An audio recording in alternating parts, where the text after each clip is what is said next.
Good morning. जैसा कि मुझे विश्वास है कि आप सभी अच्छे होंगे। इसी जो जैव प्रक्रम का अपना जो टॉपिक है, इन्हीं टॉपिक में आज मैं आपको पढ़ाने जा रहा हूं परिसंचरण। सर्कुलेशन कहते हैं इसको इंग्लिश में। बड़ा इंटरेस्टिंग टॉपिक है। इसको बच्चे थोड़ा कॉम्प्लिकेटेड तरीके से बिल्कुल सोचते हैं और ये कहते हैं कि ये टॉपिक समझ में नहीं आ रहा है। मैं आपको विश्वास दिलाता हूं कि आप मेरे साथ पेन और कॉपी लेके बैठिए। अगले कुछ ही क्षणों में मैं आपके लिए टॉपिक आसान कर दूंगा। जैसे कि मेरी पढ़ाने का नेचर और अप्रोच रही है, मैं इस टॉपिक को किताबी ज्ञान के साथ साथ इसको एवरीडे लाइफ और ये टॉपिक हमें क्यों पढ़ाया जा रहा है, अपने इसके लर्निंग आउटकम्स क्या होंगे, ये टॉपिक अगर हमारे सिलेबस में नहीं है तो क्या होगा, और ये डाला गया है तो इसका व्यवहारिक ज्ञान क्या होगा, मैं आपको इससे भी जोड़ूंगा। मैं आपको हृदय को इतने सिंपल तरीके से यहां बताने जा रहा हूं। मैं 2 मिनट आपसे ये बात कहना चाह रहा हूं कि ये सारे कंटेंट और मैं मेहनत क्यों कर रहा हूं। इसका मेन लॉजिक ये है कि मैंने अपनी टीचिंग करियर के इस लंबे दौर में ये देखा है कि जिस सरकारी विद्यालय में मैं पढ़ा रहा हूं, उन स्कूल्स के तहत बहुत अच्छा कंटेंट और मटेरियल आ रहा है, लेकिन आईसीटी का उपयोग जिस टाइप से जो टेक्नोलॉजी पिछले 2-4 साल में चेंज हुई है, तो ऑनलाइन जो फ्री कंटेंट है, स्पेशली हिंदी मीडियम के फ्री कंटेंट की बहुत ज्यादा कमी मुझे महसूस हुई। इस कमी को फुलफिल करने के लिए और उस कमी में उस क्वालिफाइड कंटेंट को शामिल करना, उस एनसीईआरटी की बुक के एक लाइन लाइन को इंक्लूड करना और उसको एक्सप्लोर करना और उसको सिंपल भाषा में आपको समझाना, मैं आपको पूरा भरोसा दिला रहा हूं, पूरा कॉन्फिडेंस के साथ कह सकता हूं कि अगर आपने ये वीडियो ढंग से समझ लिया, सुना, तो आपका बोर्ड का एक भी क्वेश्चन बाहर नहीं जा सकता। क्वेश्चन बोर्ड का यहीं से आएगा। इसके अलावा आप कोई कॉम्पिटिटिव एग्जाम की तैयारी कर रहे हैं, कोई भी एग्जाम देंगे, आगे जाकर नीट का एग्जाम देंगे, डॉक्टर बनेंगे, आप सीटी देंगे या कोई और दूसरे एग्जाम में अपियर होंगे, तो ये चैप्टर आपके लिए फाउंडेशन है। ये सिर्फ इतनी सी बात थी जो मुझे आपके साथ करनी थी, मैंने की। चलिए, मैं इस चैप्टर को आपको बड़े अच्छे तरीके से समझाने का हो गया प्रयास कर रहा हूं, और ये समझ में तभी आएगा जब आप इसको समझेंगे। समझने के लिए, जैसा मैं हर बार कह रहा हूं, इसके लिए जो सबसे जरूरी कंडीशन है कि जो आपका लर्नर है, जो इस चीज को सीखने वाला है, वो मोटिवेटेड होकर के इंटरेस्ट तरीके से अगर आपको सीखता है तो सिखाना कोई बहुत डिफिकल्ट काम नहीं है। तो आपने ये कह दिया है कि आप मेरे साथ जुड़े हुए हैं, इसके कहने के बाद ही मैं ये टॉपिक में आगे बढ़ रहा हूं।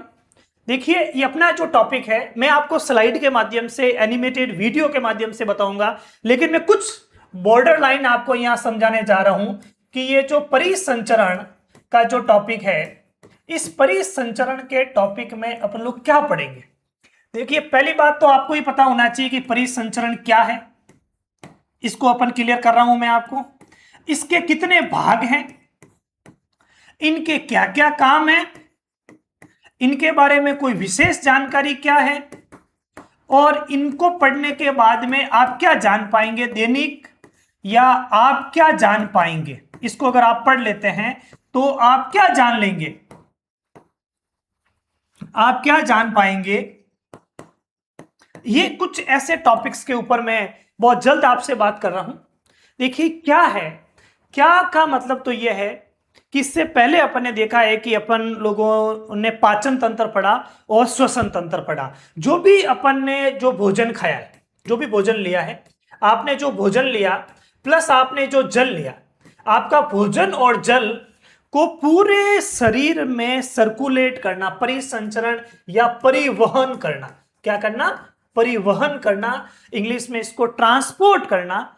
जो खाना, जो कि कोशिकाओं के अंदर ऊर्जा जो बनाई है, उसको पूरे बॉडी की सारी कोशिकाओं तक जो ले जाने का काम, और उसमें से उस कोशिका में बना हानिकारक पदार्थ, जिसको अपन कहेंगे अपशिष्ट पदार्थ, उस अपशिष्ट पदार्थ को शरीर में उस भाग तक लेके जाना कि जिस भाग से इसको बाहर निकाला जा सके, तो उसको ट्रांसपोर्ट करने का काम, उसको एक जगह से दूसरी जगह पर ले जाने का काम, ये काम परिसंचरण कहलाता है, और ये काम इनके द्वारा किया जाएगा। ओके, ये बात आपके समझ में आ गई। अब ये इसको करने वाले लोग कौन कौन हैं? इसको करने वाले लोगों में अपन मुख्य रूप से पढ़ेंगे रक्त। एक तो आपको पढ़ना है, इसमें हो गया ब्लड। अब आपको पता है कि जब रक्त होगा, मतलब कि कुल मिला के अपन एक पढ़ेंगे हृदय। जैसे देखो ये दिल होता है ऐसा, जो कि आप बनाते हैं, ये रहा दिल। ये इसमें दिल के 4 चैम्बर हैं, 4 भाग हैं। इस दिल से ऐसी कई नलिकाएं निकलेगी। तो इन नलिकाओं को 2 नाम है, एक धमनी और सिरा। धमनी और सिरा क्या होता है वो भी अपन, तो एक ये नलिकाएं, ये जो नलिकाओं को पढ़ेंगे, और एक अपन जो है वो इसको हृदय को पढ़ेंगे। बिल्कुल किसको पढ़ने वाले? हृदय को पढ़ने वाले। तो एक तो हृदय हो गया अपना, इसको अपन देखने वाले, हृदय है ना, हृदय को देखने वाले। एक नलिकाओं को, ये इसके भाग है, इनके क्या क्या काम है। अब इसका, इनमें से ये रक्त का क्या काम है, इनकी धमनी और सिराओं का क्या काम है, और हृदय का क्या काम है, ये इनके बारे में अपन इस चैप्टर में पढ़ेंगे। इस चैप्टर में क्या पढ़ेंगे कि भाई परिवहन क्या है, ये भोजन और जल अपशिष्ट पदार्थों का परिवहन। इसके अंदर किन किन को पढ़ने वाले हैं, इनके भाग क्या क्या है। इसके भाग में रक्त, वो नलिकाएं पढ़ेंगे जो कि सिराएं और धमनी हैं। इसके अलावा हृदय को देखेंगे, इसमें रक्त का क्या काम है देखेंगे, धमनी और सिराओं का क्या काम है देखेंगे, और इनके बारे में विशेष ज्ञान ये देखेंगे कि अगर हृदय जो है वो कैसे काम करता है। अगर हृदय काम करना बंद कर दे तो क्या होगा, ये धमनी क्या होती है, ये शरीर में कहां होती है, ये सिराएं कहां होती है, संख्या में कितनी होती है, शरीर में कहां होती है, इनमें डिफॉल्ट कैसे आ सकता है, अगर धमनी में कोई कमी आ जाए तो क्या होगा, या सिराओं में कोई कमी आ जाए तो क्या होगा, ये रक्त क्या होता है, इस रक्त का रंग लाल क्यों है। इसके अलावा अपन ये भी जानने का प्रयास करेंगे कि अगर ये रक्त को ऑक्सीजन और कार्बन डाइऑक्साइड का जो ट्रांसपोर्ट कर रहे हैं, इसमें WBC वगैरह है, उनके क्या काम है, और ये हृदय कैसे पेशीय अंग है, कैसे पंपिंग स्टेशन का काम कर रहा है, ये कुछ देखेंगे। ये जानने के बाद में कुछ रोचक तथ्य मैं आपसे ये चाहूंगा कि आप मेरे साथ में इस चैप्टर को ढंग से सुने, और उसके बाद में कुछ क्वेश्चंस के आंसर इनडायरेक्टली आप ढूंढने की कोशिश करें, जो कि NCERT बुक के एप्लीकेशन बेस हैं, और आपको ये जानना चाहिए। जैसे मेरे दिमाग में एक क्वेश्चन आता है कि हृदय जनरली अपने यहां होता है, ये यहां पर एक मुट्ठी नुमा संरचना है, वो हृदय है, और हृदय जो इस तरह से संकुचित होता है, इस तरह से पंप करता है, और शरीर के विभिन्न भागों तक रक्त जाता है। तो किस तरीके से अंगूठे, यानी कि अपना जो अपना पांव है, इससे वापस रक्त गुरुत्वाकर्षण के विरुद्ध, या फिजिक्स में लगेगी ना भाई, ग्रेविटेशनल फोर्स के विरुद्ध, ये वापस रक्त हृदय में कैसे आता है। आंसर ढूंढने की कोशिश करिएगा। क्वेश्चन नंबर 2, आपको कई बार देखा होगा कि अपन को मच्छर काटता है, तो ये मच्छर जो रक्त ले रहा है वो सिराओं से ले रहा है या धमनियों से ले रहा है, और अगर वो धमनी से रक्त लेने लग जाए तो क्या होगा। जो सिराएं और धमनी जिनकी अपन बात करते हैं, इनकी लंबाई शरीर में लगभग कितनी सी है, ये भी आप ऐसे जानने का प्रयास करना। आप लोग फोर्स में जाएंगे, आप लोग पुलिस के अफसर बनेंगे, आप लोग आर्मी में जाएंगे, ऐसी मेरी शुभकामनाएं हैं। आप देखेंगे कि जितने भी स्पोर्ट्स पर्सन और जितने भी जो फोर्सेज की सर्विसेज हैं, इनके training institute hill station, high altitude पे होते हैं। ऐसा क्यों किया जाता है? क्यों हाई एल्टीट्यूड पे ट्रेनिंग देने के बाद में जब खिलाड़ी को मैदान में खिलाया जाता है तो उसकी एफिशिएंसी बढ़ जाती है। क्वेश्चन का आंसर ढूंढने का आपको प्रयास करना है। आप ढूंढेंगे, आप ये ढूंढेंगे कि जो बीपी वर्ड घर में जैसे मोर कॉमन है, इन ब्लड प्रेशर जो मोर कॉमन है, ये क्या है, ये बीपी की बीमारी क्यों आ रही है, क्यों डॉक्टर इसमें सोडियम, ये नमक का उपयोग के लिए कम कह रहा है। आप पूरे चैप्टर को पढ़ते वक्त जब आप इसको समझेंगे तो इसका आंसर ढूंढने की कोशिश करेंगे। क्या बीपी जेनेटिक है, इसका भी आंसर आप ढूंढने की कोशिश करेंगे। कुछ ऐसे ही रोचक तथ्य, आप कुछ ऐसे इंटरेस्टिंग फैक्ट भी देखेंगे कि मेरा दिल को चीर के देखिए, इसमें ये लिखा है वो लिखा है। आप देखेंगे कि दिल को चीर पे देखने के लिए विज्ञान के विद्यार्थी को हृदय 4 चैम्बर का दिखता है, ये दिखता है, ये इस तरह से आलिंद और नीले होते हैं, इसमें 4 चैम्बर दिखते हैं, इसके अलावा इसमें कुछ भी नहीं दिखता। क्या दिल धक धक करता है? ये एक मिसअंडरस्टैंडिंग है जो कि हिंदी गानों ने क्रिएट कर दी है। तो दिल को आप यहाँ लगा के देखिए, विज्ञान की भाषा में दिल धक धक नहीं करके अपन इसमें आलिंद और नीले की लब और डब की आवाज सुनेंगे, इसको देखेंगे। तो ऐसे ही कुछ फैक्ट के साथ, इंटरेस्टिंग पॉइंट्स के साथ इस चैप्टर को अपन पढ़ने जा रहे हैं। आपको जो जो मैंने होमवर्क दिया है, जो जो मैंने कहा है, आपको प्रेजेंस ऑफ माइंड के साथ बैठते हुए इन क्वेश्चंस का आंसर मेरे साथ ढूंढने की कोशिश करनी है। चलिए चलते हैं अपन अपने टॉपिक पे। मैं लेता हूं आपको स्लाइड के माध्यम से, बड़े इंटरेस्टिंग सिंपल तरीके से चीजें मैं आपको समझाना जो जा रहा हूं। मैं चाह रहा हूं कि चीजें थोड़ी आपके लिए आसान हो जाएं, इसलिए मैं इस टाइप की स्लाइड्स और अट्रैक्टिव मटेरियल के साथ आता हूं। देखिए, कुछ क्वेश्चंस का जिक्र मैंने आपसे किया ही है अभी, कि आपको ये पता करना है कि क्यों गुरुत्वाकर्षण के विरुद्ध जो रक्त जो अपने शरीर में इस तरीके से ऊपर बढ़ पा रहा है।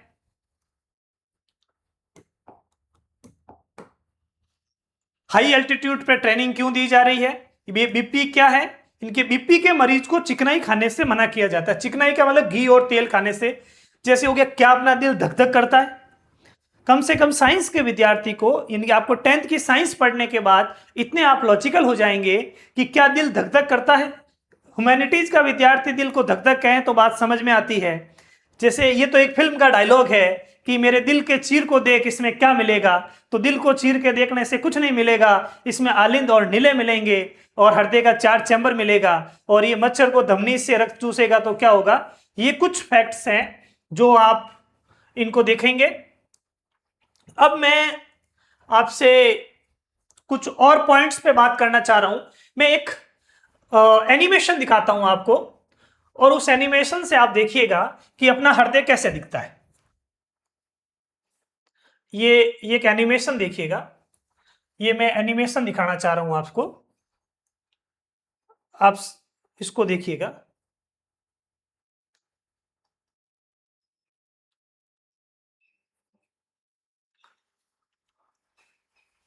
सॉरी,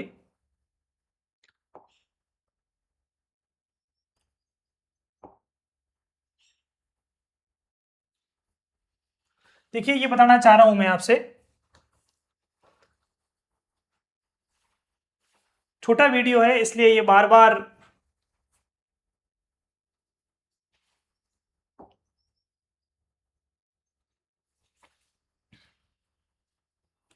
देखिए, आप देखेंगे कि ये अपना, मैं हार्ट हूं, ये ऐसे दिखता है। बीच में थोड़ा लेफ्ट साइड पर होता हूं। मेरा काम है ब्लड को पूरे बॉडी में पंप करना, मतलब heart non stop delivery service चलाता है। मैं हार्ट हूं, मैं चेस्ट के बीच में थोड़ा लेफ्ट साइड पर होता हूं। मेरा काम है ब्लड को पूरे बॉडी में पंप करना, मतलब हार्ट।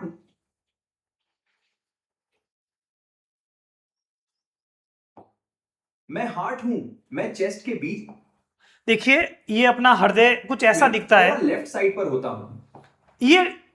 ये डायग्राम अपने लिए समझने जैसा है, आप इसको समझिएगा। देखिए इसमें ये आपको दिख रहे हैं 4 चैम्बर दिखेंगे। यहां पर कितने चैम्बर दिखेंगे? ये आपको 4 चैम्बर यहां पर दिखेंगे। इन चारों चैम्बर को देखिए, एक भाग तो ये, एक ये, और एक ये, और एक ये। तो ये इस तरीके से बायां और दायां है, आगे मैं डायग्राम में समझा दूंगा।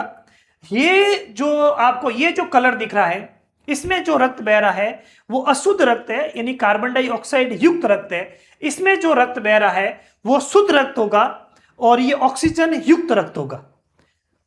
ये हृदय के 4 चैम्बर हैं, और इस तरीके से हृदय जो है वो अपने दोनों फेफड़ों के बीच में, ये इसकी लोकेशन है। ये कुछ बेटर एनिमेशन के साथ में आप इसको समझ रहे हैं।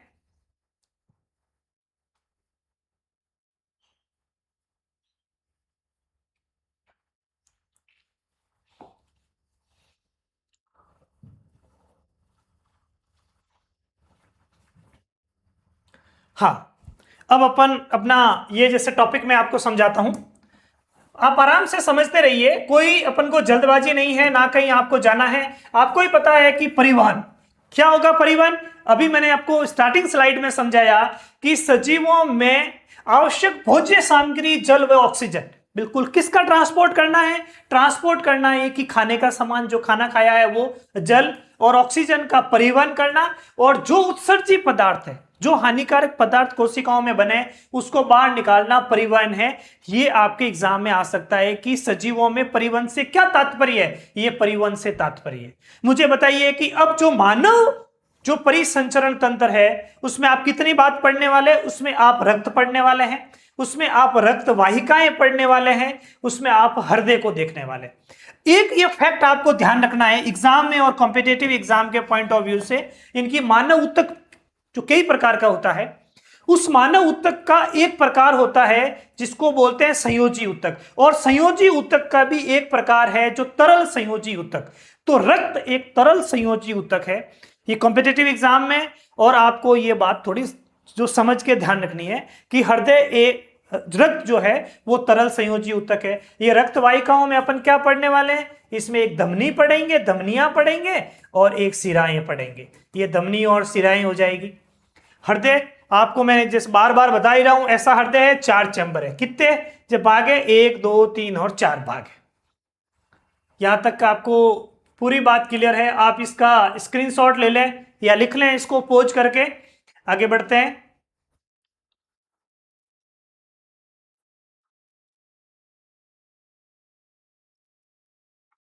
अगला जो टॉपिक है, अगले टॉपिक में अपन देख लें कि रक्त। बहुत सिंपल और शॉर्ट में आपको जैसे ब्लड से रिलेटेड ये स्लाइड्स आपका पूरा काम कर लेगी, जो कि आपके लेवल पे जो बात है कि रक्त एक तरल संयोजी ऊतक है। इसका रंग लाल होता है। ह्यूमन बीइंग में ब्लड का रंग जो है वो लाल होता है। ये लाल रंग हीमोग्लोबिन के कारण है। अपन ने इससे पहले वाले चैप्टर में पढ़ा है कि हीमोग्लोबिन एक श्वसन वर्णक है जिसको शॉर्ट में HB से भी लिखते हैं। हीमोग्लोबिन अपने शरीर में ऑक्सीजन के परिवहन का कार्य कर रहा है मुख्य रूप से। ये फैक्ट इंपॉर्टेंट है, आपकी NCERT बुक का क्वेश्चन भी है। खून की कमी हो जाती है चेहरे पर, जैसे ब्लैक स्पॉट्स हो जाएगा, आदमी जल्दी हाँफने लगेगा, ये बीमारी एनीमिया। कौन सी बीमारी है? हीमोग्लोबिन की कमी, एनीमिया नाम की बीमारी हो जाती है। इस एनीमिया को आप नोट करेंगे, और इसके अलावा इसके साथ में आप ये ध्यान देंगे कि एनीमिया की कमी को दूर करने के लिए आयरन की गोलियां दी जाती है। स्कूलों में आपके यहाँ आयरन की टैबलेट्स दी जाती है।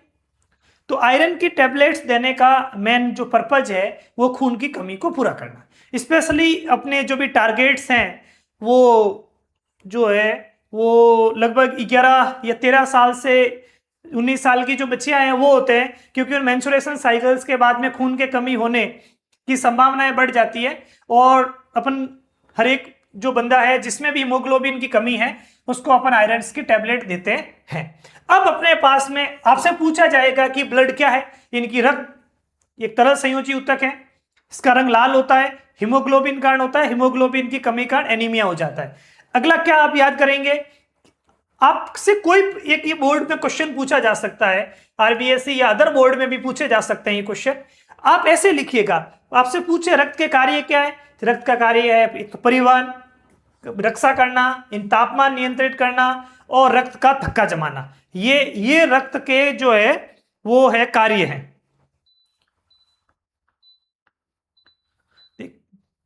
ये आपके ब्लड का। अब आपको ये ध्यान रखना है कि अगर रक्त का ये कार्य है परिवहन, तो किसका परिवहन करेगा? आपका जो ब्लड होगा वो किसको सर्कुलेट करेगा?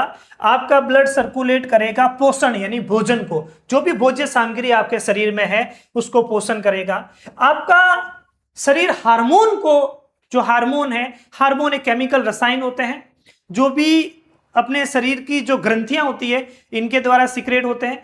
कुछ हार्मोन के बारे में आप ऑलरेडी पहले से इंट्रोड्यूस है, जैसे thyroxine hormone, in pituitary gland, पीयूष हार्मोन, एड्रिनलिन हार्मोन। ये कुछ हार्मोन के नाम है, कोई डरने की जरूरत नहीं है, नेक्स्ट चैप्टर में ये सारे नाम आएंगे। ये हार्मोन का सर्कुलेशन करती है, ऑक्सीजन का कर ही रही है, श्वसन में अपने पढ़ाई है। उत्सर्जी पदार्थ जो हानिकारक पदार्थ कोशिकाओं में है उनको शरीर में सर्कुलेट करना। इसके अलावा रक्षा करना, जैसे ब्लड के अंदर एक अपने जो है वो ब्लड का स्ट्रॉन्ग जो पुलिसमैन होता है वो WBC होता है। जब भी कोई भी इन्फेक्टेड बैक्टीरिया, वायरस या ऐसा कोई भी पैरासाइट्स अपने शरीर के अंदर जा रहा है जो शरीर को बीमार कर सकता है, उससे डब्ल्यूबीसी और उससे रिलेटेड कुछ कोशिकाएं होती है जो रक्त में ही होती है, वो उससे लड़ती है, उसको मारने का प्रयास करती है। तो ये अपने शरीर का जो है रक्षा का कार्य करती है, सिक्योरिटी गार्ड का काम कर रही है डब्ल्यूबीसी, वो भी ब्लड का ही पार्ट है। इनके टेम्परेचर कंट्रोल का काम कर रही है। देखिए ब्लड का एक इंपॉर्टेंट काम जो है वो टेम्परेचर को कंट्रोल करना भी है। टेम्परेचर को, ये आपको ध्यान रखना है, टेम्परेचर को कंट्रोल करना। अगली स्लाइड्स में मैं आपको बताऊंगा किस तरीके से कुछ एनिमल्स जो है वो होते हैं कोल्ड ब्लडेड, और कुछ जो है वो इनमें इस तरह से टेम्परेचर को कंट्रोल करना होता है। आप ध्यान रखिए, अगली स्लाइड्स में अपन बात करेंगे। सबसे इंपॉर्टेंट है रक्त का थक्का जमना। मैं आपको थोड़ी सी शॉर्ट में बात बता दूं कि ये अपना रक्त ब्लड जो होगा, इसको मैं थोड़ा सा अलग पार्ट में डिवाइड करना चाह रहा हूं।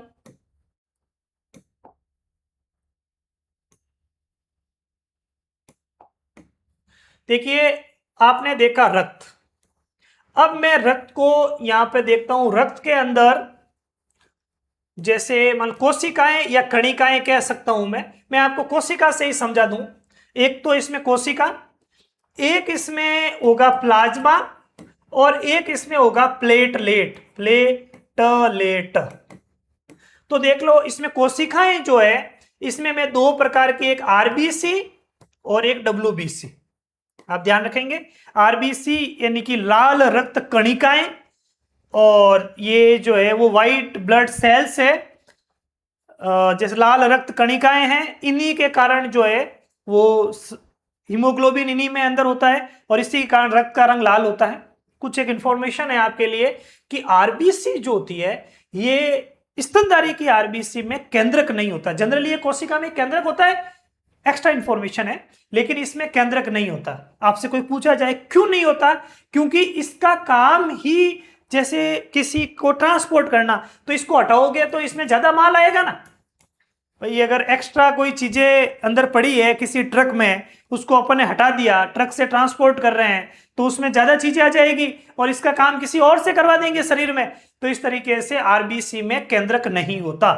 ये वो डब्ल्यूबीसी है जो आपके शरीर को कंट्रोल करने का काम करती है, रोगों से लड़ती है। संक्रमण, इन्फेक्शन हो गया, आपने देखा होगा डेंगू या जो मलेरिया या कोई भी इन्फेक्शन होने के बाद में डब्ल्यूबीसी टेस्ट करते हैं और कहते हैं कि डब्ल्यूबीसी का जो है वो इसका काउंट कितना आ रहा है। अगर संख्या बढ़ी हुई आ रही है तो ये अपने आप में रोगों से लड़ने का इंडिकेशन है। ये जो है प्लाज्मा लाइक है, इनकी वाटर लाइक स्ट्रक्चर होती है, कुछ इसमें प्रोटीन होता है और ये पानी नुमा संरचना होती है, इन सबको डिजोल्व करके रखती है। और ये प्लेटलेट ही वो धागे नुमा संरचना है जो अपने रक्त को का थक्का बनाने का कार्य करती है। ये जो क्या है, जैसे कहीं पर भी यहाँ पे कोई चोट आ गई, लग गई, तो जब तक यहाँ पर रक्त की बाग यहाँ प्लेटलेट्स नहीं आएगी, तो जब तक ये रक्त का थक्का नहीं बनेगा। जैसे ही प्लेटलेट्स आएगी, यहाँ पर कुछ कैल्शियम आयन आएंगे। आप नॉलेज के लिए ये भी ध्यान रख लें कि रक्त का थक्का जमाने के लिए कैल्शियम आयन Ca+2 आयन भी इंपॉर्टेंट रोल निभाते हैं। तो ये आयन जो है और आकर के रक्त का थक्का जमाएंगे। आप हायर क्लासेस में और कुछ क्लासेस में कुछ अदर नॉलेज के रूप में आप पढ़ेंगे भी कि एक बीमारी होती है हीमोफीलिया, उसमें ये प्लेटलेट्स रक्त का थक्का नहीं जब बना पाती है। वो आनुवांशिक बीमारी है, उस आनुवांशिक बीमारी में रक्त का थक्का नहीं जमता, बड़ी कॉम्प्लिकेटेड डिजीज है। तो ये आप ध्यान रखेंगे। तो जैसे मैंने क्या समझाया आपसे, रक्त जिसकी कोशिकाएं हैं आरबीसी और डब्ल्यूबीसी, रक्त में प्लाज्मा, प्लेटलेट। आप एक छोटे शॉर्ट फॉर्म के अंदर एक ही पेज में लिख दें रक्त क्या है, इनके क्या फंक्शन, क्या काम क्या है और इसके कितने प्रकार हैं। इस तरीके से एक ही स्लाइड्स में आप अपनी लेवल पे, स्कूल लेवल पे रक्त को अच्छे तरीके से समझा पाएंगे। इसको आप स्टॉप करके इसका स्क्रीनशॉट ले सकते हैं या लिख सकते हैं, इसको लिख लेना इसे। देखिए मैंने जो बात अभी आपको वहां लिखी थी और समझाई थी वो यही बात है, मैंने वहां समझाई और यहाँ आपका रिपीटेशन हो जाएगा, ये चीजें आपके लिए क्लियर हो जाएगी। देखिए ये रक्त है, आरबीसी है, हीमोग्लोबिन होता है, O2 और CO2 का परिवहन करती है। ये डब्ल्यूबीसी है, ब्लड सेल्स है। ये रोगाणु से लड़ना, रोग प्रतिरोधक क्षमता से रिलेटेड। ये प्लाज्मा पानी लाइक स्ट्रक्चर है। प्लेटलेट क्या करती है, ये जो धागेनुमा संरचना है, और यहाँ पर कैल्शियम +2 आयन की उपस्थिति में ये रक्त का थक्का बनाने का कार्य करती है। ये आपके बारे में रक्त का संगठन हो गया। ये रक्त के बारे में एक बेसिक इंफॉर्मेशन स्कूल लेवल पे आपके पास में आ गई है।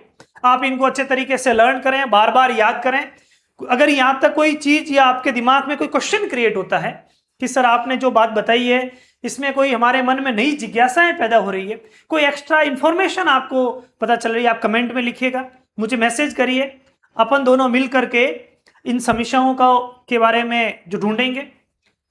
हो सकता है कुछ आप ऐसे ही नए इनोवेशन, ये ज्ञान फाइनल नहीं है, आप ही ब्लड के बारे में कोई नई बात को इन्वेंट करेंगे, आप ही रक्त के बारे में कोई नया ज्ञान जो है जानने वाले हैं।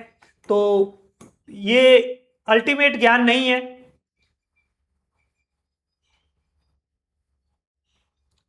अब मैं आपसे जो बात करूंगा वो इस स्लाइड के माध्यम से करूंगा, या मैं चाह रहा हूं कि पहले मैं इस स्लाइड के माध्यम से आपसे कुछ बातें करूं। अब आपको अपना प्रेजेंस ऑफ माइंड यहां रखना है। ये वही टॉपिक है जो जिसको समझने के बाद में भी बच्चे कहते हैं कि सर समझ में नहीं आया। देखिए, ये आपने देखा होगा, ये अपना हृदय, ये क्या है, ये हृदय है। इस हृदय में ये मेरे को चैम्बर दिख रहा है, ये चैम्बर 1। ये कह रहा है कि इसी डायग्राम से समझाया जाए। ये आपकी एनसीईआरटी बुक का डायग्राम है क्लास 10th का। ये एनसीईआरटी बुक का क्लास 10th का डायग्राम है। चलिए इसी डायग्राम से बात करते हैं, उसको बाद में थोड़ी बातें कुछ एक्स्ट्रा है उसमें, वो भी अपन लेंगे। देखिए, ये हृदय है। इसमें एक तो ये ध्यान रखना है कि ये पोर्शन है बायां और ये पोर्शन है दायां। बस ये चीज आपको सबसे पहले ध्यान रखनी है कि अगर आप ऐसे खड़े होते हैं, ये बायां और दायां, ये बायां और दाएं की बात हो गई। अब इसमें हृदय में यहां पर ये एक चैम्बर है, जैसे मैं स्टार्टिंग से बनाता आ रहा हूं हृदय। ये देखो, ये मैंने ऐसे हृदय बनाया, ये हृदय के मैंने इसके 4 पार्ट बनाए। तो इसमें 4 पार्ट में एक पार्ट है ये ऊपर वाला जो भाग होता है इसको कहते हैं बच्चों आलिंद, इसको क्या कहेंगे, और ये नीचे वाला पार्ट है इसको कहेंगे नीले। तो इधर वाला भी ऊपर वाला पार्ट क्या हो जाएगा, आलिंद, और ये क्या हो जाएगा, नीले। ये बस ये बात आपको ध्यान रखनी है, ये बात आपने ध्यान रख ली है। मुझे पता है कि मेरे सारे विद्यार्थी बहुत अच्छे तरीके से मेरे साथ जुड़े हुए हैं और उनके जोश से उन्होंने आलिंद और नीले को यूं याद कर लिया है। मुझे बताइए, ये पार्ट क्या है, ऊपर वाले भाग को अपन क्या कहते हैं, ऊपर वाले भाग को अपन आलिंद कहेंगे। ये आलिंद है, ये भी आलिंद है, ये नीले, ये नीले। इधर वाला पोर्शन कौन सा होगा, ये बायां, और ये वाला भाग कौन सा है, दायां। ये दायां आलिंद, दायां नीले, दायां इनकी, ये बायां आलिंद, बायां नीले। ये आलिंद और नीले का खेल आपका पूरा हो जाना चाहिए। आलिंद और नीले का खेल अगर पूरा हो गया, देखो एक चैम्बर ये है, ये आपको ध्यान रखना है, ये दूसरा भाग है, ये एक भाग है, और ये एक भाग है। एक फैक्ट में आपको मैंने समझाया है कि हृदय के 4 भाग हैं। कितने भाग हैं, 4 भाग हैं। ये आपको समझना है सबसे पहला। बाकी मैं एक एक चीज पे आऊंगा। आपको मैंने सबसे पहले सिंपल तरीके से समझाया है कि हृदय के 4 भाग हैं। अपन जितना भी टाइम है वो इस डायग्राम के ऊपर दे दें, आगे के चैप्टर अपने आप हो जाएगा। अगला पोर्शन जो है वो इसी डायग्राम से समझा जाएगा। ओके, यहां तक आपको बात समझ में आ गई। अब मुझे बताइए, मैंने उस टाइम भी कहा था कि ये जो पोर्शन है, ये मैं इसको यहां से हटाता हूं वापस, ये मैंने आलिंद और नीले का जो डायग्राम बनाया है। अब ये अशुद्ध रक्त है। ये रक्त कैसा है, अशुद्ध है, और ये वाला भाग जो है वो शुद्ध रक्त है। अशुद्ध रक्त का मतलब ये है कि ऐसा रक्त जिसमें कार्बन डाइऑक्साइड है, और ऐसा रक्त जिसमें कार्बन डाइऑक्साइड नहीं है, ऑक्सीजन है। जिसमें क्या है, ऑक्सीजन है। आप मेरे साथ थोड़े से और हिम्मत के साथ जुड़े रहिए इस टॉपिक के साथ। अभी मैं इसको थोड़ा क्लियर कर रहा हूं, और आसान आसान आसान। देखिए, ये आपका हृदय, उस डायग्राम के साथ साथ में आप मेरे इस डायग्राम को भी समझ लेना। ये आपका हृदय है। इस हृदय में, अब इस हृदय में क्या होता है कि ये आपका शरीर है, ये आपका, जैसे ये अपना पूरा शरीर है और इसमें दो खेल है, एक आपके फेफड़े, ये फेफड़े।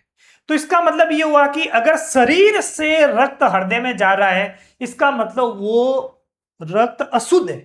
अशुद्ध कैसे? क्योंकि इसमें कार्बन डाइऑक्साइड थी कोशिकाओं में वगैरह, वह कार्बन डाइऑक्साइड को लेके आया अपना रक्त, तो ये यहां पे आया रक्त, तो ये यहां पर जो रक्त आया वो अशुद्ध रक्त आया। अब ये अशुद्ध रक्त क्या होता है, ये जाएगा फेफड़ों में। ये कहां पे जाएगा? फेफड़ों में। और फेफड़ों से शुद्ध होकर के रक्त कहां आएगा? ये वापस हृदय में आएगा, और हृदय से वापस पंप होकर के कहां जाएगा? ये शरीर में जाएगा। ये हृदय का, ये रक्त के घूमने का एक मेथड है। बिल्कुल, क्या मेथड है? ये शरीर में जो कार्बन डाइऑक्साइड युक्त रक्त है वो हृदय में आएगा। हृदय में कहां आएगा? आपको पता चल ही गया होगा, आलिंद में आएगा। कौन से आलिंद में आएगा? दाएं आलिंद में आएगा। फिर उसके बाद में ये नीले में आएगा। फिर कहां जाएगा? फेफड़ों में जाएगा।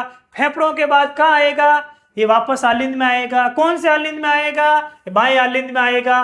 फिर कहां जाएगा? बाएं नीले में जाएगा। फिर बॉडी के दूसरे पार्ट में जाएगा। मैं बार बार समझाऊंगा, आपको समझ में आ जाएगा। अगर आप प्रेजेंस ऑफ माइंड के साथ हैं तो इससे समझ में आ गया होगा। अब अपन कुछ इस डायग्राम की भी हेल्प लेते हैं, इनसे भी समझते हैं, इनको भी किताबी का ये डायग्राम जो है इससे भी समझने की कोशिश करते हैं।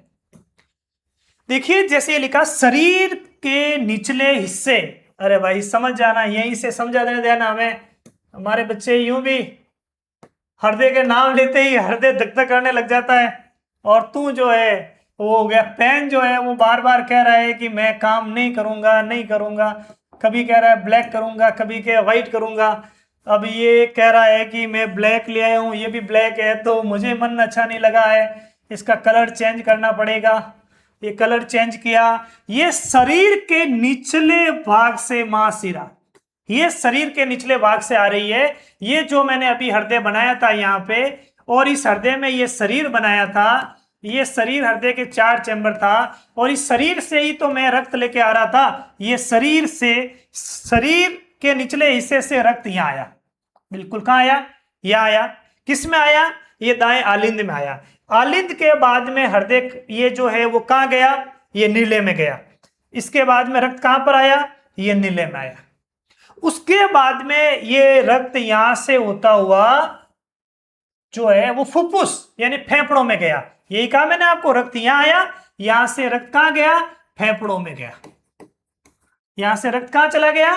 फेफड़ों में गया। देखो ये गए फेफड़ों में, फेफड़ों में रक्त शुद्ध होगा, और शुद्ध होने के बाद रक्त वापस कहां आएगा? यहां पे आएगा। ये रक्त यहां फेफड़ों से वापस घूम करके यहां आएगा।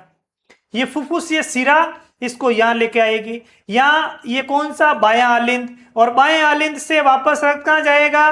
बाएं नीले, और बाएं नीले से वापस, देखो ये यहां से जा रहा है, इसके ऊपर आ रही है इसलिए नीचे से निकल रहा है।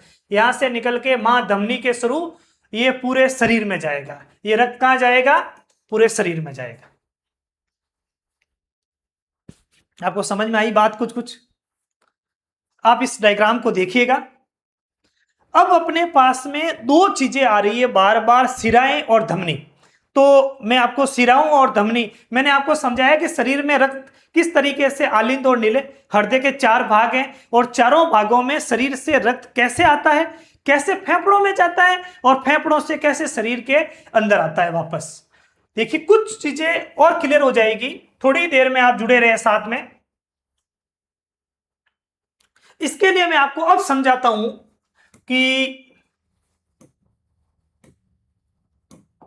आप ये समझ लें कि ये धमनी, एक तो है धमनी, एक तो है धमनी, और दूसरी है सिराएं। धमनी और बिल्कुल सिराएं। एक तो ये धमनियां और एक ये सिराएं, और एक ये हो जाएगी केशिकाएं। ये क्या है? आपने अभी देखा कि इस तरीके से अपने शरीर के अंदर जो बहुत ज्यादा डेप्थ और गहराई पे जो नलियाएं होती हैं जिनमें शुद्ध रक्त बहता है, वो धमनियां हैं। इनमें कैसा रक्त बहता है? ऐसा रक्त जो ऑक्सीजन युक्त रक्त होता है वो धमनी है। जिसमें अशुद्ध रक्त बहता है वो शिराएं हैं। और जो शरीर को छोटे छोटे भागों से आपस में जोड़ती है वो केशिकाएं हैं। तो देखिए, सबसे पहले धमनी क्या है? ये हृदय से रक्त ले जाती है। आपने अभी हृदय बनाया था, अभी अपन ने हृदय देखा, ये हृदय, ये हृदय, ये हृदय से ये अपने रक्त को लेके जाती है, शरीर में लेके जाएगी रक्त को। ये कौन लेके जाएगी? ये धमनी। ये हृदय, हृदय में रक्त लाती है। ये क्या करती है? हृदय में रक्त को लेके आती है। ये हृदय में रक्त को लेके आती है। ये क्या करती है? धमनी और शिराओं को जोड़ती है। जो धमनी और शिराएं हैं उन्हें आपस में जोड़ेगी। इनमें दाब उच्च होता है।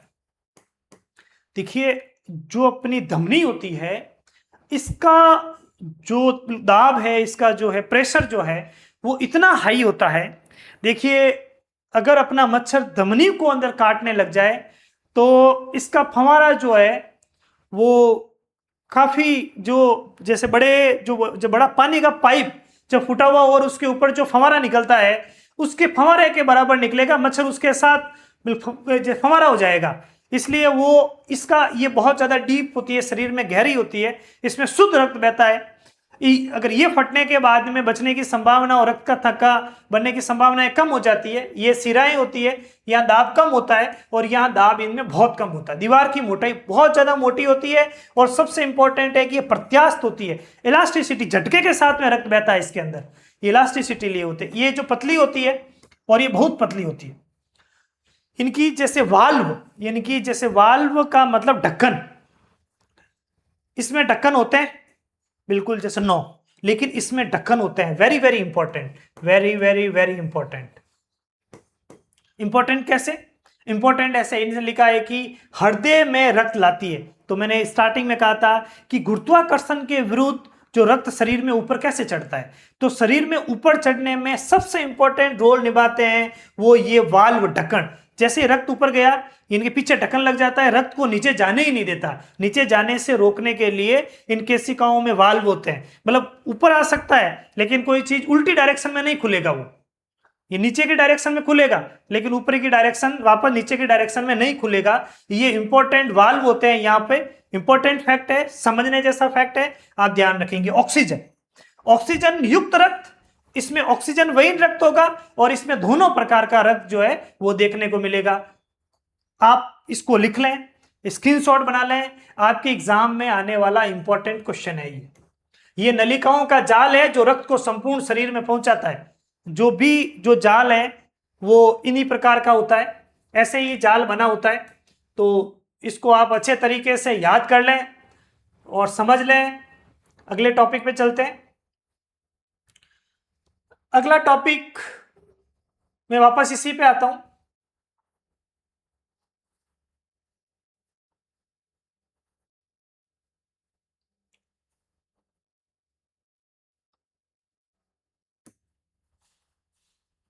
मैंने वो जो बात आपको समझाई, उसके बाद में मैं आपसे थोड़ी सी बात और करना चाह रहा हूं कि ये मैं बार बार कह रहा हूं कि ये अपना हृदय है। ये हृदय ऐसा ही होता है। आप मुट्ठीनुमा संरचना के साथ में जो हृदय बना रहे हैं और इस हृदय में ये आलिंद है। ये क्या है? ये आलिंद है और ये निलय है। ये आलिंद है और ये निलय। ये इतनी बात आप मेरी, इतनी देर से मैं गीत गा रहा हूं इसलिए आप बहुत अच्छे तरीके से समझ गए हैं। ये बायां पार्ट है और ये दायां भाग है। ये दायां भाग है, ये दायां भाग है।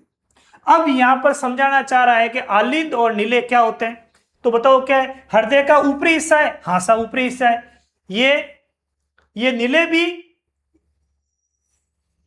ये जो निलय जो है वो अगर निचला भाग होता है, भाई आलिंद उपला भाग होगा, निलय इसकी दीवारें पतली होती है। It is very important.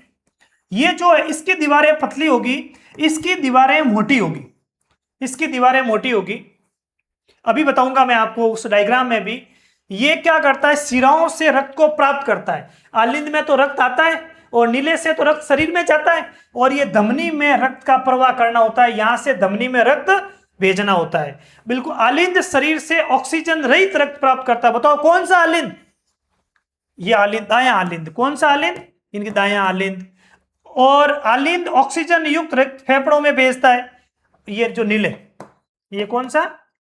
ये नीले। या अपन ये कह सकते हैं कि बायां आलिंद। कौन सा आलिंद? ये बायां।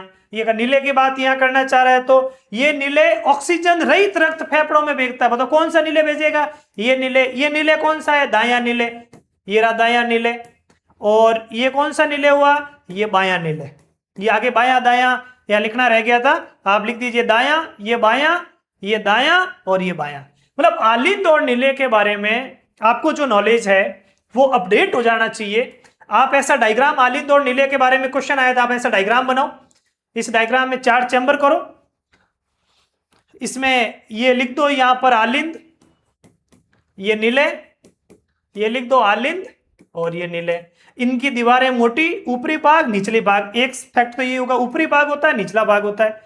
इसकी दीवारें पतली होती है, इसकी दीवारें मोटी होती है। ये क्या करता है? शरीर से अशुद्ध रक्त को प्राप्त करता है, ये शरीर से शुद्ध रक्त को प्राप्त करता है। ये नीले जो होता है वो अशुद्ध रक्त को फेफड़ों में भेजता है और ये जो है वो शुद्ध रक्त को जो है शरीर के विभिन्न भागों में भेजता है।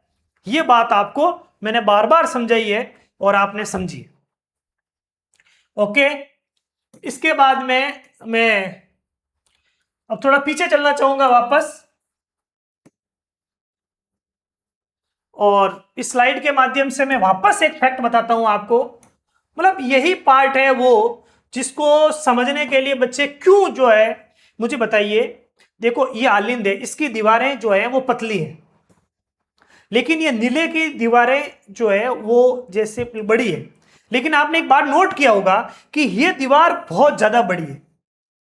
ये नीट का क्वेश्चन है, ये कॉम्पिटिटिव एग्जाम का क्वेश्चन है कि हृदय 4 चैम्बर का है, बताइए इसमें से किस चैम्बर की दीवार सबसे ज्यादा बड़ी होती है? और कुछ नहीं है। आपने समझा होगा कि ये आलिंद नीले और ये नीले का कौन सा भाग? ये बाएं नीले की दीवारें सबसे बड़ी होती है। अब कंपटीशन एग्जाम में क्वेश्चन पूछा जाए, असेसमेंट इनकी कथन लिखे कि बताइए कि बाएं आलिंद की दीवार सबसे मोटी होती है। यस, वो मोटी क्यों होती है? क्योंकि पूरे शरीर में अशुद्ध रक्त भेजना होता है। जी नहीं, पूरे शरीर में शुद्ध रक्त भेजना होता है। मुझे कौन सा रक्त भेजना होता है? शुद्ध रक्त भेजना होता है। तो अब मेरे हिसाब से आपको ये जो डायग्राम समझ में आया होगा। ये शरीर के ऊपरी जो है वो है महाशिरा है, ये जो दायां आलिंद है ये जो है महाशिरा है, ये दायां नीले है। ये कुछ इसमें जो कपाट होते हैं जो इसको सेपरेट करके रखते हैं। ये हृदय का डायग्राम है, आप देखेंगे। एक और डायग्राम मैंने इसमें अटैच किया है जो कि थोड़ा हायर क्लासेस का है बट आपके लिए काम का है और यूजफुल है, इसलिए मैंने इसमें अटैच किया है। यही तो मेरा वो कंटेंट है जिसको मैं क्वालिटी कंटेंट कह रहा हूं कि ये डायग्राम 11th क्लास के अंदर है इन बायोलॉजी की बुक में, पर मैं चाह रहा हूं कि मेरे बच्चे यही इसके साथ में जुड़ जाएं। इसमें सबसे इंपॉर्टेंट बात यह है, अगर आप मेरे साथ जुड़े हुए हैं 100%, तो आपको ये बात समझ में आई होगी कि धमनी में शुद्ध रक्त बहता है और सिराओं में अशुद्ध रक्त बहता है। लेकिन चीजें हमेशा यूनिवर्सलाइज नहीं हो सकती है, कुछ अपवाद होते हैं। इसमें 2 अपवाद हैं। एक अपवाद तो यह है कि ये जो भी ये फुफ्फुसीय धमनी, देखो ये रही फुफ्फुसीय धमनी, ये आपने देखी होगी। ये फुफ्फुसीय धमनी है, जिसको ये फुफ्फुसीय धमनी है, ये रही फुफ्फुसीय धमनी है और ये फुफ्फुसीय सिरा है। ये धमनी है, इसका मतलब इसमें रक्त कैसा होना चाहिए? शुद्ध होना चाहिए। लेकिन देखो इसका जो कलर है वो बता रहा है कि इससे अशुद्ध रक्त बहता है। ये अपवाद है, ये ध्यान रखेंगे कि इसमें अशुद्ध रक्त बहता है। और ये फुफ्फुसीय सिराएं, बताओ सिराओं में कैसा रक्त बहना चाहिए? सिराओं में अशुद्ध रक्त बहना चाहिए, लेकिन इसमें शुद्ध रक्त है। ये 2 अपवाद है, मैंने यहां नीचे लिख दिए। धमनी मतलब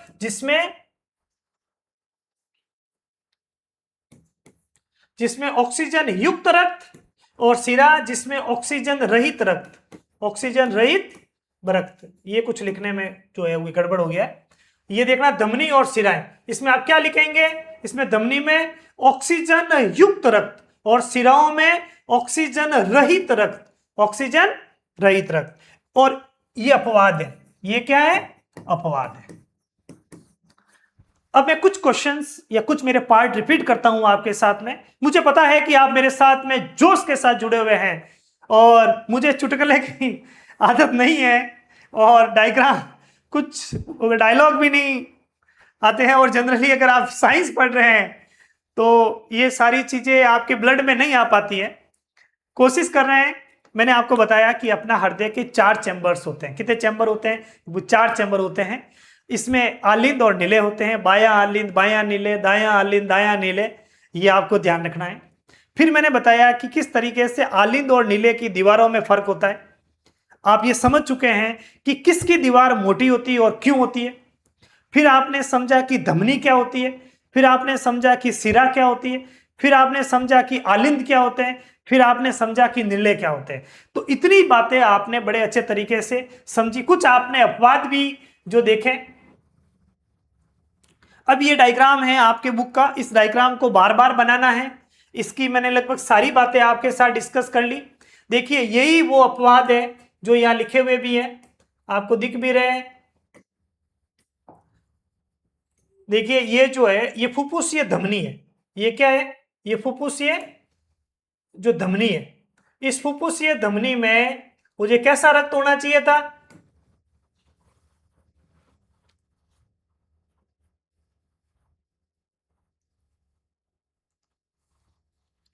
फुफ्फुसीय धमनी में कैसा रक्त होना चाहिए था,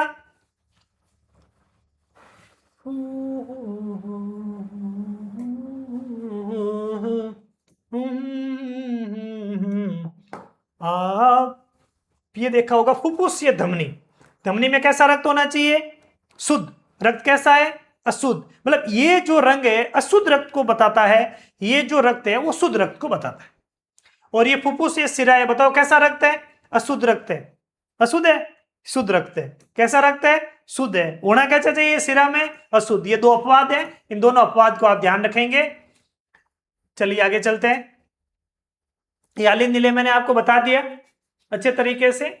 अब जो है वो इंपॉर्टेंट बात है वो मैं आपको यहां बताना चाह रहा हूं। वैसे मैंने बता ही दी है आपसे बार बार, अब इस टॉपिक में ज्यादा कुछ बचा नहीं है। अब आप अगर थोड़ी देर मेरे साथ जुड़े रहेंगे तो ये चैप्टर पूरा हो जाएगा और अच्छे तरीके से हो जाएगा। और लास्ट के 5 मिनट में आपको रिकॉल भी करवा दूंगा, याद करा दूंगा। यहीं पर आप मेरे साथ बैठे रहिए और साथ के साथ बोलते रहिए। मतलब एक भी जब ये पार्ट पढ़ लें, इस पार्ट को समझ लें, तो क्वेश्चन बाहर आने का सवाल ही पैदा नहीं होना चाहिए। ऐसा कोई क्वेश्चन क्रिएट ही नहीं होना चाहिए कि जिससे क्वेश्चन जो बाहर आ जाए। देखिए देखिए देखिए देखिए देखिए कि सर क्या देखें, देखिए देखना ये है, ये आपका वो प्यारा सा हृदय है। ये इस तरीके इसका हृदय होता है, आपको पता ही है।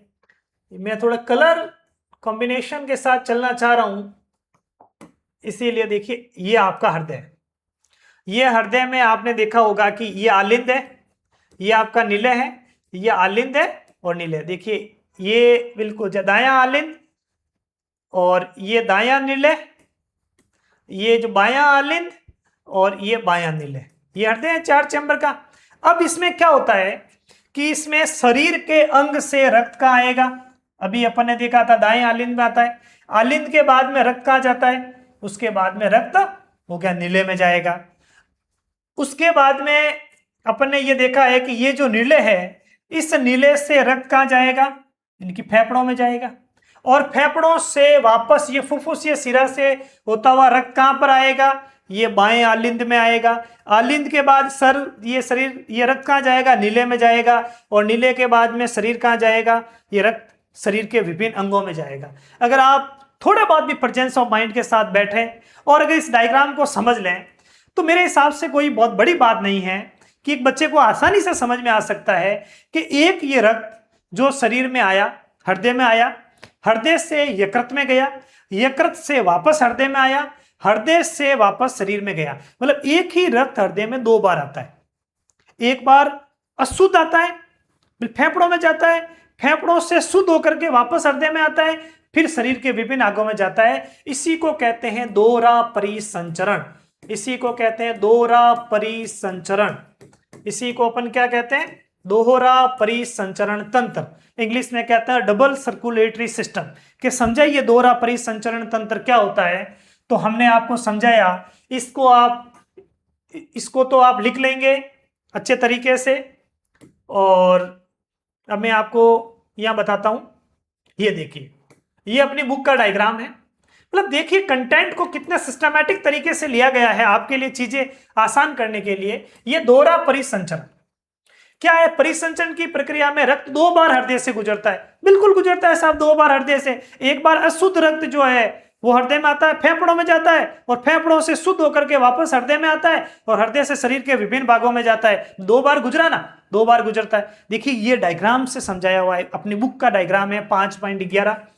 एनसीईआरटी के बड़े शुक्रगुजार हैं कि उन्होंने इतनी अच्छी चीजें इतने सिंपल वे में अपन को समझाई है, अपने लिए भी काम आसान किया। देखिए शरीर के विभिन्न भागों से ये मांसशिरा के द्वारा ये रक्त आया, किस में आया?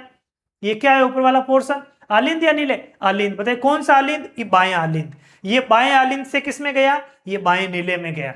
और बाएं नीले से पंप कहां पर हुआ? ये फेफड़ों में गया। ये कहां है? ये फेफड़े। और फेफड़ों से ये वापस किस में आया? ये आलिंद में आया। कौन सा आलिंद? ये बायां आलिंद। उसके बाद में किस में गया? ये बाएं नीले में। और बाएं नीले से शरीर वापस कहां पर गया? ये शरीर के विभिन्न भागों में। यही दोहरा परिसंचरण है, यही दोहरा परिसंचरण है। ये कुछ फैक्ट जो मैंने अभी आपको बताया कि जो सिराओं में वाल्व होता है, इसीलिए गुरुत्वाकर्षण के विरुद्ध रक्त का प्रवाह हो जाता है और हृदय की ओर बिल्कुल दिशा देता है और विपरीत दिशा में प्रवाह होने से रोकता है। इसको आप लिख देना, ये जो मैंने बीच में क्वेश्चन बताया था। अब आप बताइए कि इस डायग्राम को समझने के बाद और मेरे बार बार इस बात को बताने के बाद कि देखिए ये वो आपका दिल है, ये वो आपका दिल है, ये आपका शरीर है, ये आपके फेफड़े हैं, ये रक्त यहां से इसमें आएगा, इससे इसमें उतरेगा, इससे यहां से होता हुआ यहां जाएगा फेफड़ों में, ये फेफड़ों से वापस हृदय में यहां आएगा, फिर ये नीचे उतरेगा और फिर यहां से शरीर के विभिन्न भागों में जाएगा। ये इतनी सी बात है जो मैं आपको इतनी देर से समझाना चाह रहा हूं। ये हृदय के अंदर रक्त कैसे पंप होता है, ये उसके पंप की बात है। आगे बात समझ में कि नहीं आई? मेरे हिसाब से तो अब समझ में आ जानी चाहिए। उसके बाद में भी नहीं आई, आप कमेंट करिएगा मुझे या मुझे बताइए, मेरे से संपर्क करिएगा। मैं और अलग मेथड से बताऊंगा, लेकिन आपकी प्रॉब्लम को मैं सॉल्व करूंगा। अब कुछ अभ्यास के क्वेश्चंस हैं जो मैं ये अभ्यास क्वेश्चन लेने से पहले मैं चाहूंगा कि मैं कुछ जैसे लूं टॉपिक्स और है जो लेना चाह रहा हूं। देखिए एक जैसे आपने पढ़ी सिराएं और धमनी, आपने रक्त के प्रकार में पढ़ा, क्या पढ़ा? इन कणिकाएं पढ़ा, WBC RBC पढ़ा, आपने प्लाज्मा पढ़ा और आपने प्लेटलेट पढ़ा।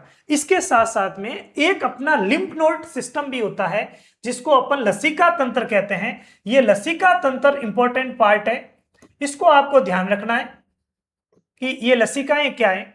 ये जो लसिका प्रणाली में आपको इतनी बात ध्यान रखनी है, ये एक उत्तक जैसे द्रव होते हैं अपनी उसमें केशिकाओं के बीच में। इसमें ये रक्त के प्लाज्मा के समान ही है, परंतु ये रंगीन है और इसमें बहुत कम मात्रा में जिससे प्रोटीन होता है। ये क्या करता है कि ये शरीर की सिराएं और धमनियों को आपस में जोड़ता है। इस तरीके से, इस तरीके ये अपने शरीर के अंदर हर एक पार्ट के अंदर ये लसिकाएं जो है वो इम्यूनिटी का भी काम करती है। ये रोग प्रतिरोधक क्षमता को लड़ने में इस लसिका तंत्र का इंपॉर्टेंट रोल है और ये लसिका प्रणाली होती है। इसको आप डायग्राम को बना लेंगे और इसको लिख लेंगे। आपके स्टैंडर्ड पर इतनी बात आपको ध्यान रखनी है, आपके स्टैंडर्ड पर इतनी बात आपको ध्यान रखनी है। ये बात हो गई थी। अब कुछ अभ्यास के क्वेश्चंस मैं लेने चाह रहा हूं कि अपन ले लें।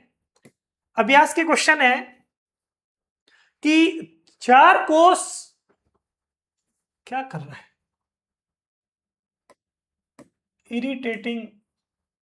कुछ टेक्नोलॉजी को जब काम में लेते हैं तब कुछ फेस करना ही। देखिए ये देखो 4 कोष का हृदय, ये जो मनुष्य और अन्य स्तनधारी में क्यों जरूरी है, ये अपन देखिए मैं आपको बताऊं। कि अपने अंदर जो मैमल्स हैं, ये हृदय में 4 चैम्बर बनाए हैं अपन ने। हृदय में 4 चैम्बर बनाए ना, हृदय के भी अपन 4 चैम्बर बना रहे हैं। ये जो 4 चैम्बर नहीं होकर के 2 चैम्बर ही बना दें, जैसे मैं ये कह रहा हूं कि जो मछली है इसके हृदय के 2 ही भाग होते हैं, आलिंद और नीले। उसके बाद में उभयचर है जैसे मेंढक वगैरह, इसके अंदर अपन को जनरली जो है वो 3 भाग देखने को मिलते हैं। कितने भाग देखने को मिलते हैं? इसके जो 3 भाग हैं। और ये एविट और जो पक्षी और स्तनधारी है, इसके जो 4 भाग हैं। इसका मेन कारण ये है, ये जो है इनमें जो 4 भाग क्यों जरूरी होते हैं, आप 2 फैक्ट ध्यान रखेंगे। एक तो इनके अशुद्ध और शुद्ध रक्त को आपस में मिलने से रोकना है। ऐसा क्यों? क्योंकि इनको उच्च ऊर्जा की आवश्यकता होती है। उच्च ऊर्जा की आवश्यकता क्यों होती है?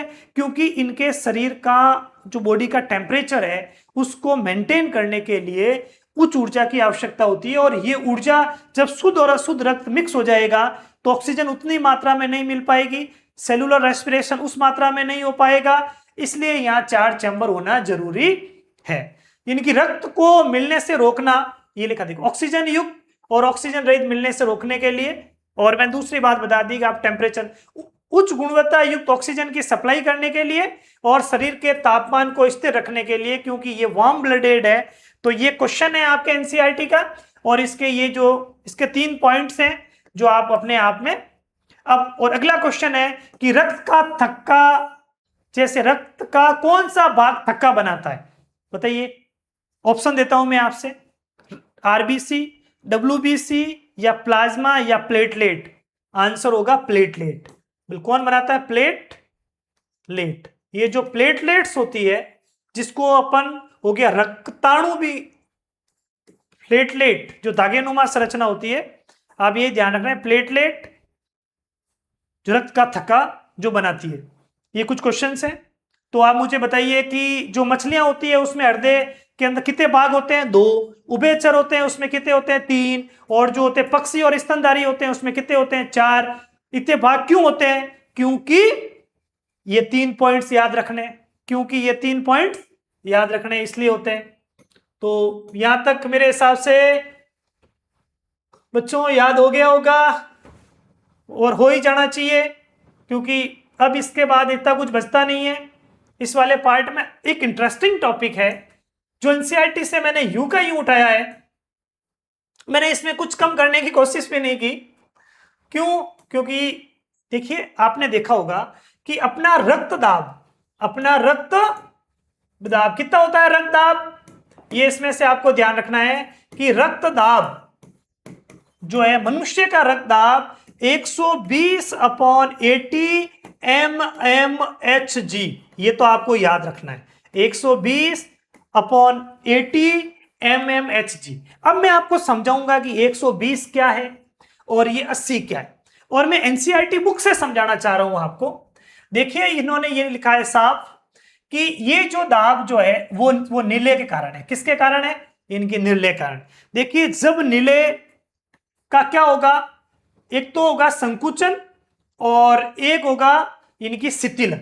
एक क्या होगा, देखो, जब शिथिलन होगा तो कि रक्त अंदर आएगा, और जब इसका संकुचन होगा तो रक्त क्या होगा, इनकी बाहर जाएगा। मतलब ये हृदय है, अब ये हृदय सिकुड़ा, जैसे ये हृदय खुला, ये रक्त इसके अंदर भर गया, और जैसे ही ये सिकुड़ा, इसको दाब मिला और रक्त बाहर निकल गया। तो यही वो 2 पार्ट हैं। जो 2 पार्ट कौन से हैं? यानी कि जो नीले का संकुचन के दौरान जो दाब बनता है और इसके अनुशीतलन के दौरान धमनी का जो दाब बनता है, वो सामान्य प्रकुंचन दाब जो है वो 120 mm और अनुशीतलन दाब जो है वो 80 mm। मतलब जब इसको प्रेशर करना हो तो 120 mm और सिकुड़ इसको खोलना हो तो 80 mmHg जो दाब जो है, इसी को शॉर्ट में बीपी कहते हैं। इसी को अपन शॉर्ट में क्या कह रहे हैं? ये बीपी कह रहे हैं, यानी ब्लड प्रेशर कह रहे हैं। किसको मापते हैं इससे? इसको मापने के लिए स्फाइग्नोमैनोमीटर, ये नाम आप ध्यान रखिएगा, स्फाइग्नोमैनोमीटर। ये थोड़ा नाम थोड़ा बड़ा है, आपको बोर्ड एग्जाम में पूछा जाएगा, इसको अलग से तोड़ लें आप। ये वर्ड याद कर लें, स्फाइग्नोमैनोमीटर। स्फाइग्नोमोनोमीटर, ये देखा होगा डॉक्टर साहब के पास एक ऐसी जो होती है जो अपने यहाँ जो है लगा करके फिर वो इस तरह से पंप करते हैं, तो उसी को अपन स्फाइग्नोमैनोमीटर कहते हैं। अगर ये जब दाब बढ़ जाता है तो इसी को ही अपन बीपी या ब्लड प्रेशर कहते हैं। अगर जैसे आप ही बताइए कि ये दाब जो है वो किस लिए बढ़ सकता है, ये दाब क्यों बढ़े, ये दाब क्यों बढ़े बताते हैं, बात करते हैं। आपने देखा आपने देखा हमने दिखाया, देखिए आज तो हृदय बहुत बार बनाना पड़ा मुझे, हृदय का टॉपिक पढ़ाते वक्त। रियल में ऐसा ही है, 4 चैम्बर। देखिए ये जो धमनी है, इससे रक्त जैसे शरीर के किसी हिस्से में जा रहा है, ये शरीर के जरूरी नहीं यहाँ हो, ये बॉडी किसी पार्ट में हो सकती है। कई बार क्या होता है कि यहाँ पर कोलेस्ट्रॉल जमा हो जाता है, यहाँ पर क्या जमा हो रहा है, यहाँ पर कोलेस्ट्रॉल जमा हो रहा है, यहाँ जमा क्या हो रहा है, यहाँ जमा हो रहा है कोलेस्ट्रॉल। ये जो कोलेस्ट्रॉल यहाँ जमा हो गया, ये कोलेस्ट्रॉल यहाँ जमा हो गया, तो अब रक्त को यहाँ से हो गया पंप करने के लिए ज्यादा दाब की जरूरत पड़ेगी।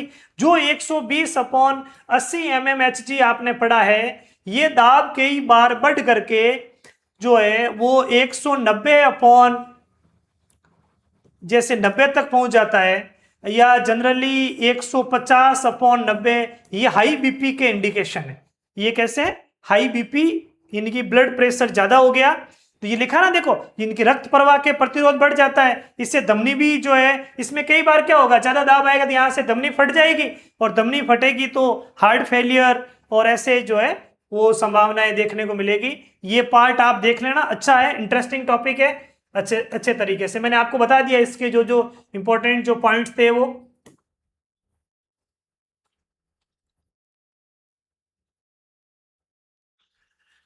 अभी तक जो मैंने आपको बताया है वो मैं चाह रहा हूं कि मैं थोड़ा सा रिकॉल और रिकैप करवा दूं, और आप अच्छे तरीके से इसको रिकैप करेंगे तो ही कोई मतलब है, अन्यथा तो इसका कोई ज्यादा मीनिंग रहेगी नहीं।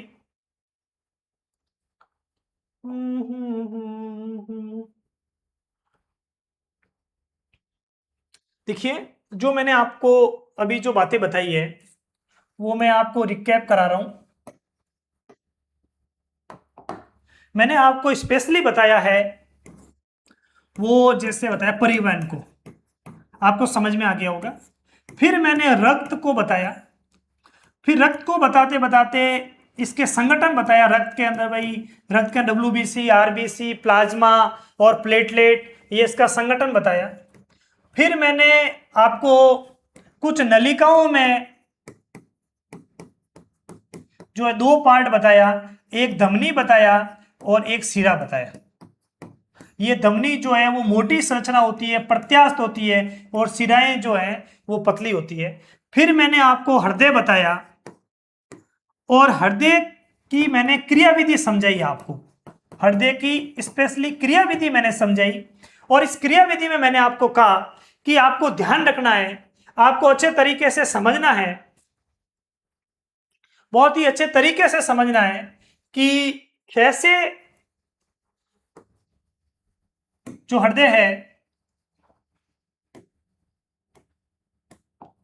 इतनी चीजें बताने के बाद में मैंने जो आपको हृदय ये समझाया था, ये समझने की बात है कि बताइए मनुष्य में कितने चैम्बर का हृदय होता है।